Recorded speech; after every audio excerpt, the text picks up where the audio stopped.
বিশেষ করে যুবকদের মধ্যে তেমন পাওয়াই যায় না যারা 5 ওয়াক্ত সালাত রেগুলার পড়েন। যারাও বা 5 ওয়াক্ত সালাত পড়েন তারাও মসজিদে এসে 5 ওয়াক্ত সালাত আদায় করতে চান না। এখনই কি আমাদের অন্তরটা বিগলিত হবে না সত্য গ্রহণ করার জন্য? আমাদের সময় আর কতটুকু বাকি আছে আমরা কেউ জানি না। আহলে হাদিস আন্দোলন বাংলাদেশ, আসুন পবিত্র কুরআন ও সহিহ হাদিসের আলোকে জীবন গড়ি। যে আজকে আমরা দুনিয়াবী নানা ব্যস্ততার কারণে আমাদের মধ্যে অধিকাংশ ভাই আমরা ইসলাম থেকে অনেক দূরে সরে রয়েছি। 5 ওয়াক্ত সালাত পড়েন এমন মুসলমানের সংখ্যা খুঁজে পাওয়া খুব কঠিন হয়ে যাচ্ছে।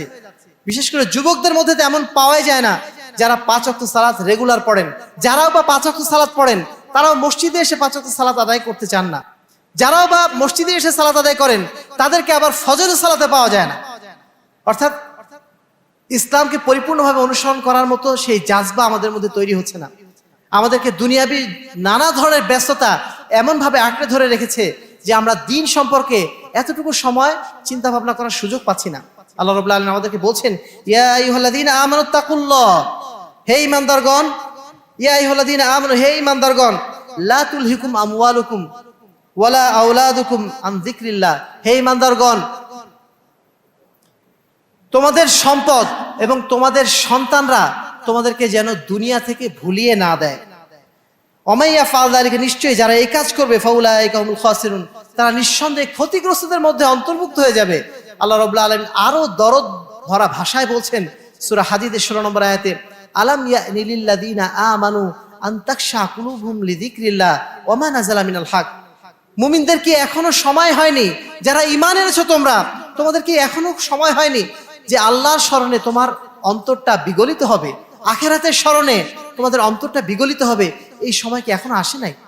ওমা নাযালা মিনাল হক, এবং আল্লাহর পক্ষ থেকে যে সত্য নাজিল হয়েছে সেই সত্য গ্রহণ করার সময় কি তোমাদের এখনো হয় নাই? কত দরদ ভরা ভাষায় আল্লাহ রাব্বুল আলামিন আমাদেরকে বলছেন। সম্মানিত উপস্থিতি, এই আয়াতটি বহু মানুষের হেদায়েতের কারণ ছিল।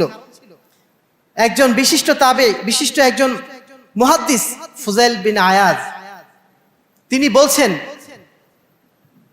আমি এক সময় ছিলাম দস্যু, ডাকাত ছিলাম। তিনি ছিলেন এক সময় ডাকাত, তিনি ছিলেন এক সময় দস্যু।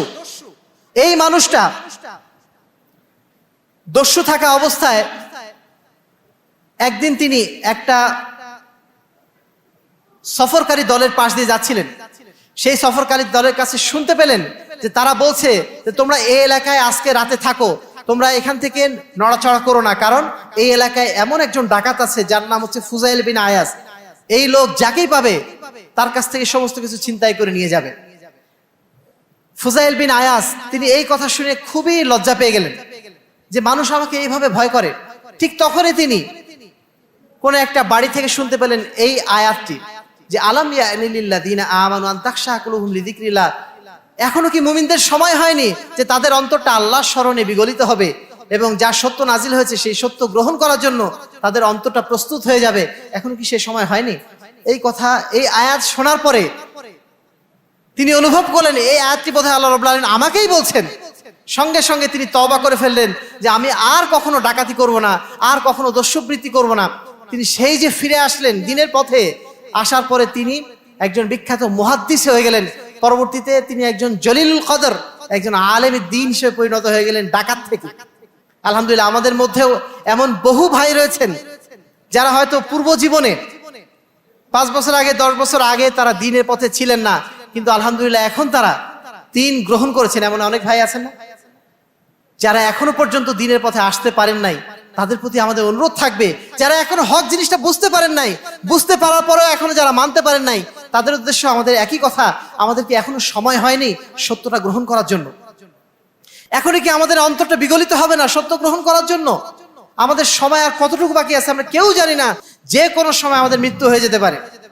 এখন তো ডেঙ্গুর সময় চলছে, করোনার সময় আমরা দেখেছি কিভাবে মানুষ দিনের দিনে মারা যায়, সকালে সুস্থ রাতে মারা গেছে। এখন এই ডেঙ্গুর সময়ে আমরা একই ঘটনা দেখতে পাচ্ছি, ছোট ছোট বাচ্চা সকালে সুস্থ ছিল, রাতে লাইফ সাপোর্ট, পরের দিন সকালে কবরে। যে কোনো সময় মৃত্যু আমাদেরকে এইভাবে গ্রাস করে ফেলতে পারে। অতএব আসুন মৃত্যুর আগে আমরা যেন সত্য জিনিসটা গ্রহণ করতে পারি, সত্য জিনিসটা যেন আমরা গ্রহণ করে মরতে পারি, তাহলে ইনশাআল্লাহ কাল কিয়ামতের ময়দানে আমরা আল্লাহর কাছে মুক্তি পেয়ে যাব।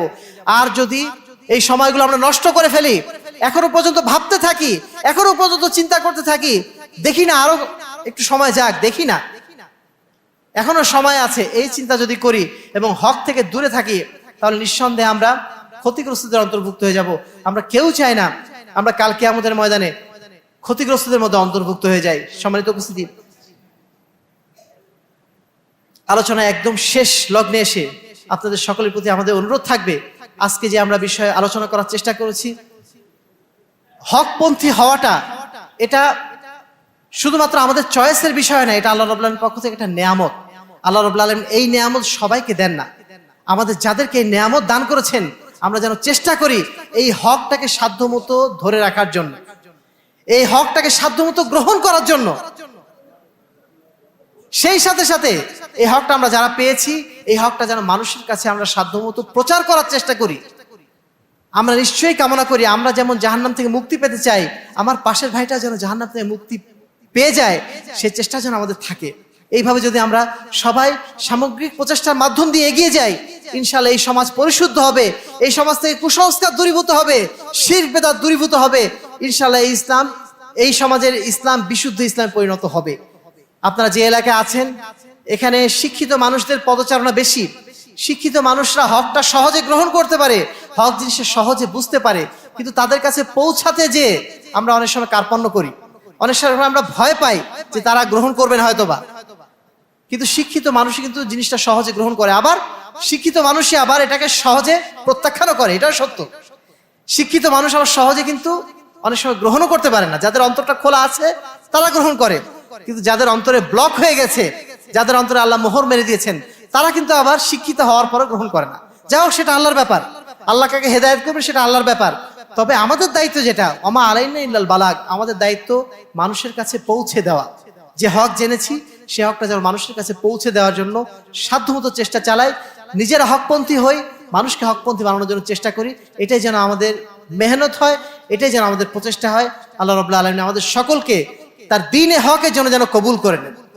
আল্লাহ রাব্বুল আলামিন আমাদের সকলকে তার দ্বীনের হক সমাজের বুকে প্রচার করার জন্য তৌফিক দান করেন। আল্লাহ রাব্বুল আলামিন আমাদের সকলকে কাল কিয়ামতের ময়দানে তার মুক্তিপ্রাপ্ত বান্দাদের মধ্যে অন্তর্ভুক্ত করে নিন। আল্লাহুম্মা আমিন।